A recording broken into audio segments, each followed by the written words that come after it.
Pemilu 2024 akan tetap memakai sistem proporsional terbuka setelah Mahkamah Konstitusi menolak gugatan terhadap sistem pemilu.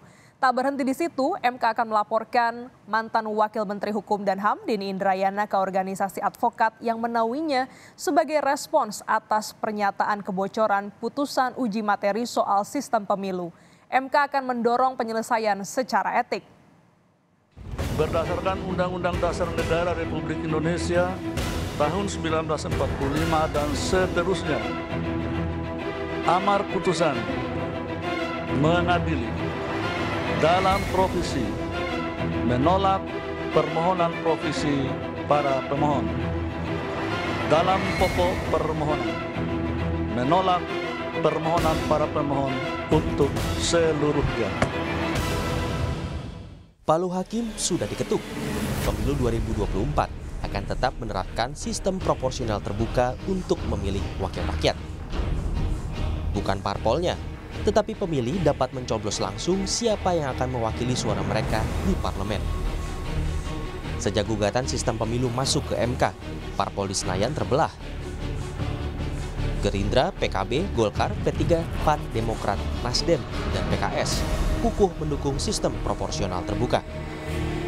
Anggota Komisi 3 DPR fraksi Gerindra, Habibur Rahman berharap setelah putusan MK, pelaksanaan tahapan pemilu 2024 dapat terus berjalan tanpa ditunda. Kami bersyukuri bahwa apa yang diputuskan sesuai dengan harapan kita semua, bahkan dengan beberapa catatan menurut kami yang justru merupakan penguatan terhadap sistem pemilu proporsional terbuka. Tadi kita baca ketika terakhir Yang Mulia Hakim Mahkamah Konstitusi Saldi Isra membacakan di bagian akhir tadi bahwa ada beberapa catatan, misalnya sistem pemilu tidak terlalu sering berubah, ya kan? Lalu penguatannya itu dilakukan beberapa tahun sebelum pelaksanaan pemilu. Sementara itu, PDI Perjuangan akan menaati putusan MK.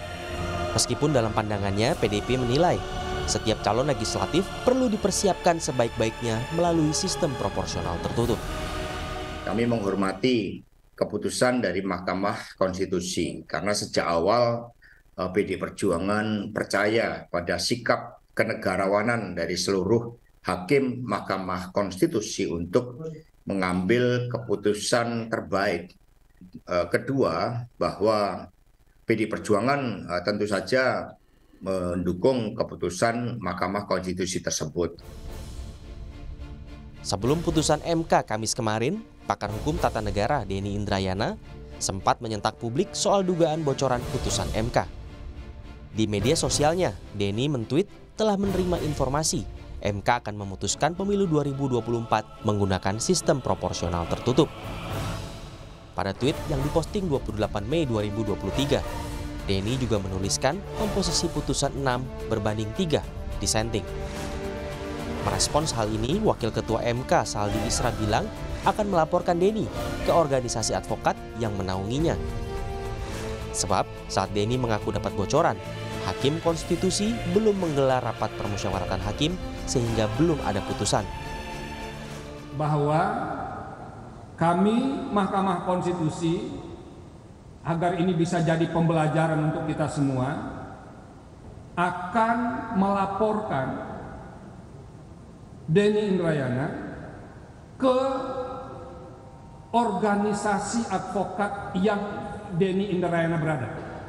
Biar organisasi advokatnya yang menilai apakah yang dilakukan Denny Indrayana itu melanggar etik sebagai advokat atau tidak.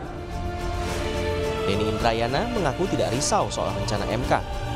Ia bersyukur putusan Mahkamah Konstitusi menguatkan daulat rakyat.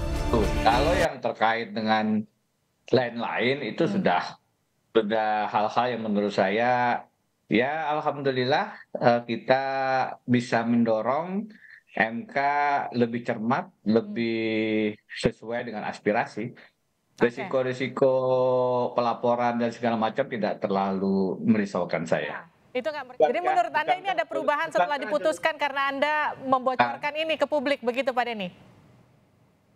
Bukan begitu. Saya ingin katakan bukankah logika yang lain dan tidak bisa dikatakan betul atau tidak, sebetulnya adalah setelah banyak orang kemudian memberikan masukan, banyak perhatian, bukankah ada kemungkinan juga memang putusannya bergeser?